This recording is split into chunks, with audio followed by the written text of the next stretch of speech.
Hi,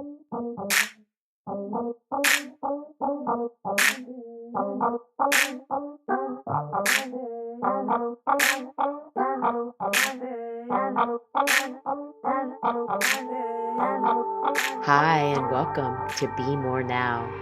My name is Blake Moore, and tonight I'm speaking with Grant Scroff, drummer for the Polyrhythmics, a Seattle-based powerhouse musical group that will be performing at the Arena Theater in downtown Point Arena on Saturday, March 15th. I have to admit that I'm a super fan of this band. I first discovered their sound at the Hangtown Music Festival in 2016, and I've been listening closely ever since.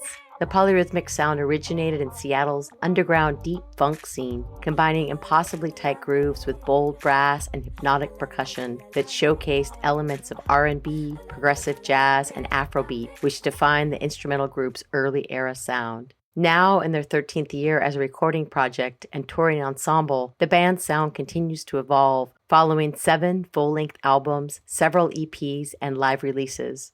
The virtuoso musicianship and musical conversation built on the relentless touring schedule of the previous decade has led them to a brand of psych-funk that fills a room with an impending mood where anything could happen, sometimes evoking their brighter and cinematic Fela-influences, other times a moodier, darker turn toward a more progressive Seattle sonic palette. Grant has been with the band since its inception. Here he is talking with me about the Polyrhythmics. Tell the listeners a bit about the Polyrhythmics, how you got to where you are now, and a bit about the band. Yeah, so the Polyrhythmics have been a band now for, I guess it's been coming up on like 15 years now. And we really started, me and the guitarist Ben Bloom and the bassist Jason Gray started jamming together as a trio in 2010. And kind of had this idea for a large ensemble. We had a bunch of different influences that ranged from classic funk to more kind of modern psychedelic stuff. We were influenced a lot by what was happening with like on Daptone Records at the time, and a lot of that kind of like revivalist kind of soul stuff that was happening. But lots of things, also Fela Kuti and Tony Allen, Afrobeat sound. And so we started getting together and kind of bringing people in just like one by one, and it started as a recording project really, and we made like an EP in 2010. Then we started playing some shows and the vibe was really good, and we started selling out shows in Seattle, and it just kind of grew from there. And give a lot of credit to Ben Bloom, our guitarist, for really being a driving force to get this band like out on the road and stuff, because it's not easy with this many people. But yeah, and you guys do a lot of touring. You're on the road quite a bit. Yeah, we do a decent amount. We I feel like I'd say we do it. It depends on what you're comparing it to. There's definitely bands that tour a lot more. That's true. There's bands that tour a lot less, but yeah, and the Northwest is a challenging place to tour from. But we're doing a lot more stuff where we're kind of like flying out to areas and then, doing like a targeted kind of run of that region, rather than being out on the road for like, several weeks or several months at a time. And also Ben now lives in Connecticut. And so we have gear that we bought for the East Coast that lives at his house. And, we're going to start doing, we already did one, but we're going to start doing more East Coast runs where we go out there and, hit all those markets, which is so much easier than the West Coast, because the East Coast markets are just like so close to each other. Right. And then come kind of untapped for you guys as well, right? You're now on the Jam Cruise, which is that whole set. There's a lot more of that East Coast place.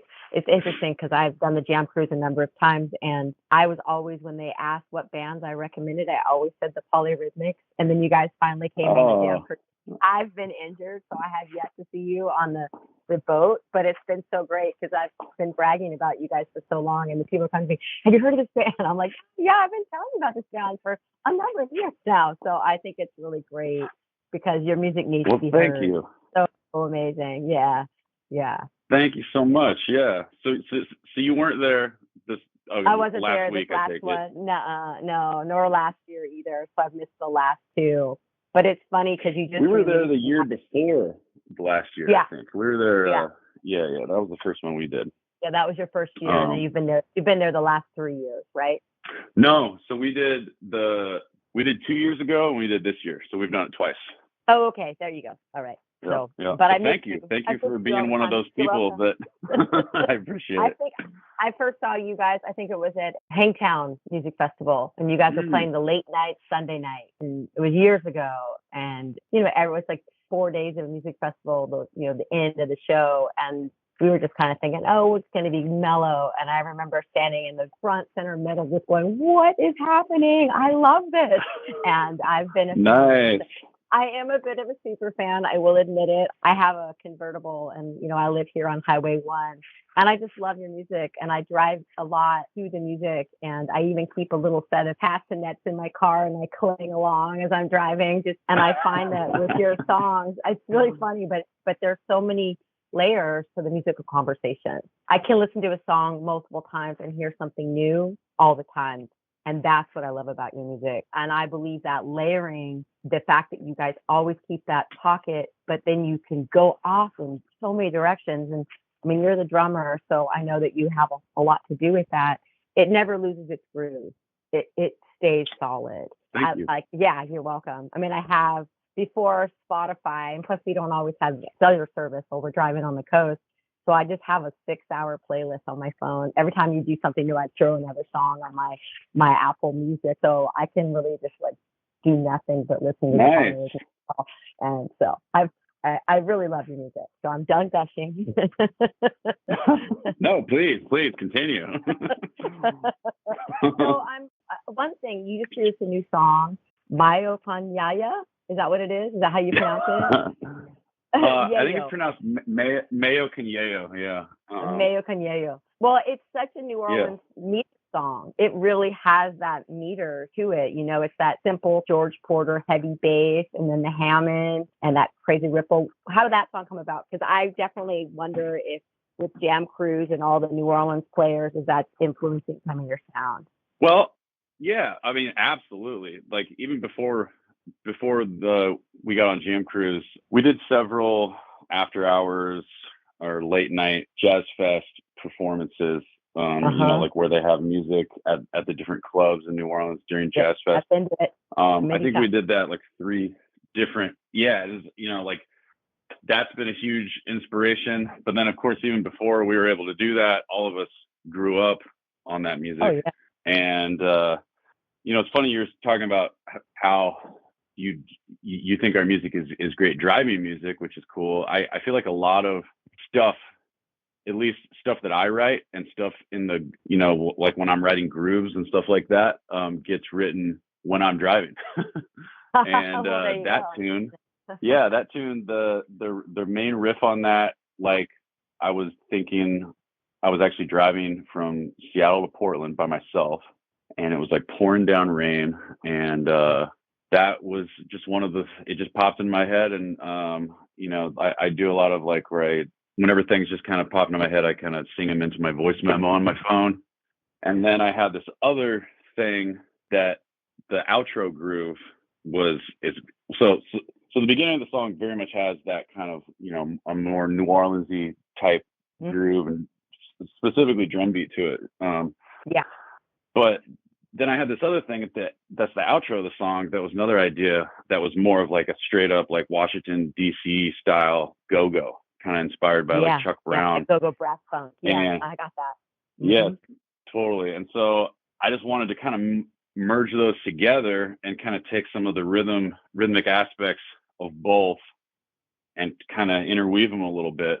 And then I hooked up with Scott Morning, a trumpet player, and Art Brown, sax player, and they wrote some horn parts for it. And that's kind of how that one came about. It came about really quick. It was, I think we had one like writing rehearsal before we went into the studio, and we just kind of went over the parts real quick, and we didn't even have an arrangement yet. And then came up with a quick arrangement, and yeah, it was that was it. I think Art's sax solo that he took on that was also like that was live, It was first take, no overdose. First take. Yeah. Yeah, nice. Yep. So pretty raw. But I think that's the thing too, because you guys are so prolific. I mean, you're always dropping new songs, and the sound, it's never too repetitive, like, because you're right. First thing I was thinking about, one of the songs that I really like, Revenge of the Sneaky Spider, which was from your like first album, which is totally that sound, that comes back. And so is that usually how you guys will come up with new songs, the procedure you just described? Yeah, it's all over the place, really. And I think like what that's one reason that it never really ends up settling into something that sounds the same, is because there is a lot of ways that songs get written in this band. There's a lot of different writers in this band, and they all have different methods.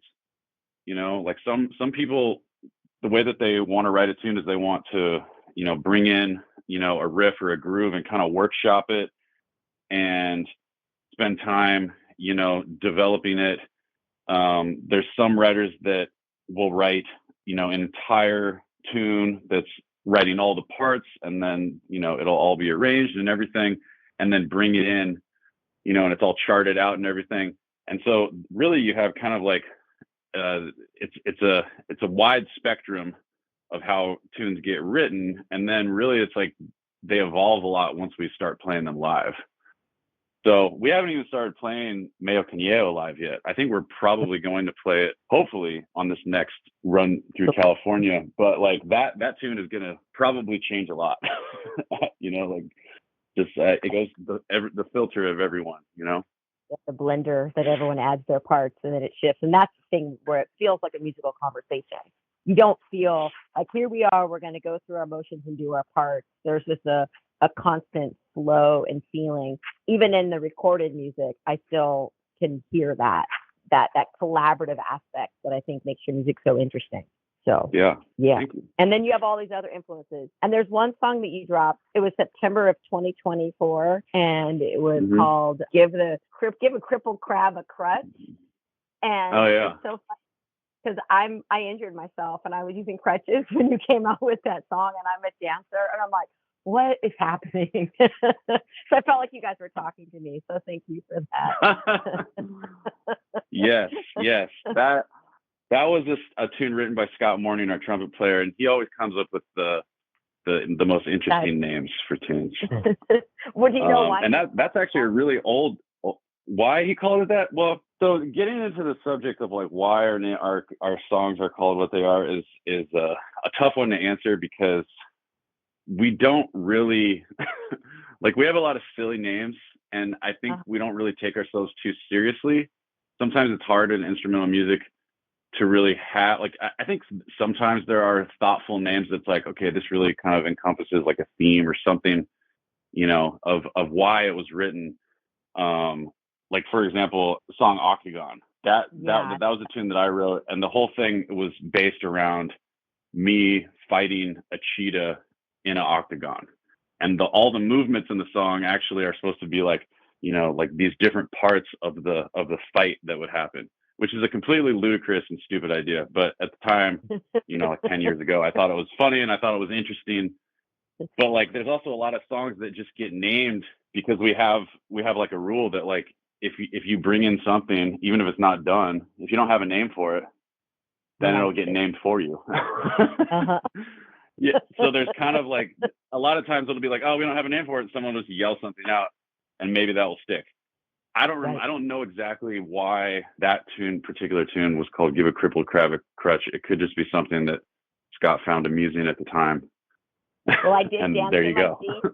I did dance in my seat, so I felt like the universe was giving me a little crutch. So thank you. Whether you guys, cosmic influences said, "Hey, help this girl out. She needs it." I think the universe has a lot to do with it. I definitely do. I completely agree with that. So also your cover art's so interesting. And you guys have 7 LPs and then however many singles and drops. Yeah. So you guys have been, that's what I mean about being prolific. You guys just keep coming out with new stuff.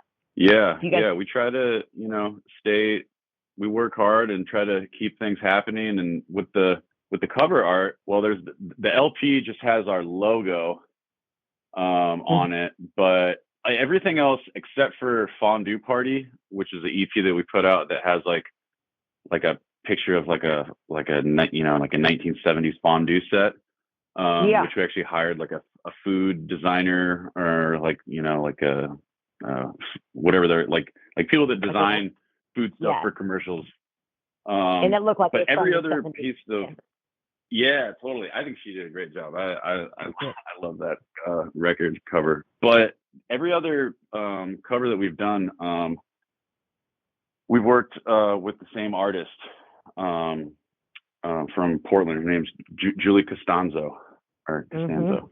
I might be pronouncing that wrong, but she's an awesome artist that we got connected with her through like a friend of a friend, and she did. I think the first one that she did was Octagon. Oh wait, not every other one. Libra Stripes was done by, I can't remember the artist that did that. That was a long time ago. That was someone that was connected through the label that we put it out with. But she did Octagon and Caldera and the last, man, I can't even, I'm blanking on the names. I think she's done like 4 or 5 records for us. And she's about to do another one for us. So yeah, that was just kind of thing where we just, we connected with her, and it's just, we all agree on it. Yeah, I love Libra Stripes. I mean, it's that gold graphic with color and then also psychedelic, but it's subtle psychedelic, if you know what I mean. It doesn't hit you so hard. You can just sit with it. It's the more you look at it, the more you see happening. And I love it. It's great stuff. So you've got an upcoming run. You're playing the Crystal Bay Club, the Independent, and the Arena Theater in Point Arena. So want to tell me a little bit about what's coming up? We are flying in and starting with the Independent show. Well, actually, before that, me, Jason, and Ben, guitarist and bassist, we're going to do a little kind of a pop-up show on Wednesday, the day before, at the Ivy Room in East Bay. And yeah, we're going to like collaborate with some other Bay Area musicians and have a kind of a cool little instrumental funk thing that night. But then, yeah, the Polyrhythmics shows will start Thursday, I believe, at the Independent, opening up for Motet. And then the next day on Friday, we're going to go over to Crystal Bay Club in Lake Tahoe, also with Motet. And then we finish it off at the Point Arena Theater. It's called Point Arena Theater, right? Well, it's really called the Arena Theater, but people know it as the Point Arena Theater because we're in Point Arena, but we are the Arena Theater.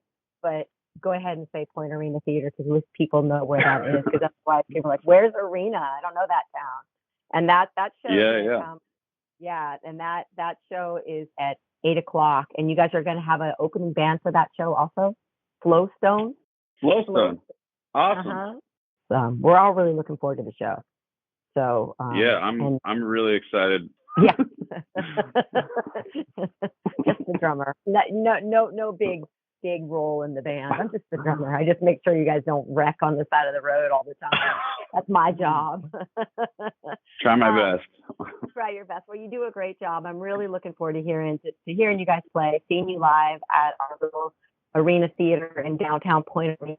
And if anybody wants more info on that, you can go to arenatheater.org and look under live events, and you'll find out all the info about the Polyrhythmics coming to Point Arena on this really short run. And it's great to be in the same poster as the bigger houses. So I just love it. So I'm super excited.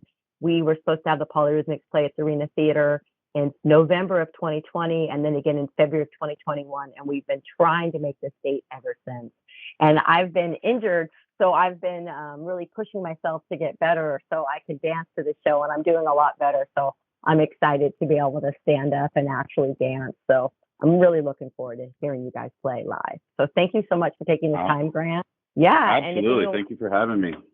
Yeah, and more information at thepolyrhythmics.com. And I'll put all that information on the show notes. You can go to bemoreU.net and you'll find all that there. So thank you so much. Thank you, Blake. Looking forward to it.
Sweating it out.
All right, so I'm going to take a moment and remind you that you're listening to Be More Now. I'm your host, Blake Moore, and you heard in that last 30 minutes an interview with Grant Scroff, who is the drummer for Polyrhythmics, and then you heard a couple of songs. First off was Mindo Mulcher off the Octagon LP from 2015, which I thought was appropriate since we are Mendocino County, and then after that was Moon Cabbage from Libra Stripes LP. I'm going to keep us going, featuring the music of the Polyrhythmics.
Yes, indeed. I could listen to that all night long. Obviously, I love this music. It is definitely my sound. So I want to let you know what you just listened to. Started that off with Aju 2017 off Caldera, followed by Mayo Conyeyo, the newest release 2025. Garden Gnomes off Filter System, released in 2023. Journey to Caldera off Caldera 2017. Finally, Bobo Libra Stripes, which was from 2013. And right now, low in the background, you're listening to Stylo Poster, which is a bonus track off the Polyrhythmics debut album, Labrador, which was released in 2011.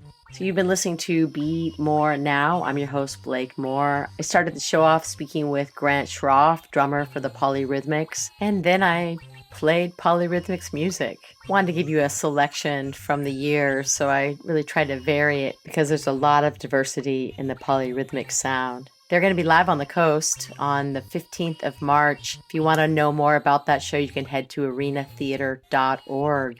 And if you've never heard the Polyrhythmics before, perhaps you just got a nice introduction to their music.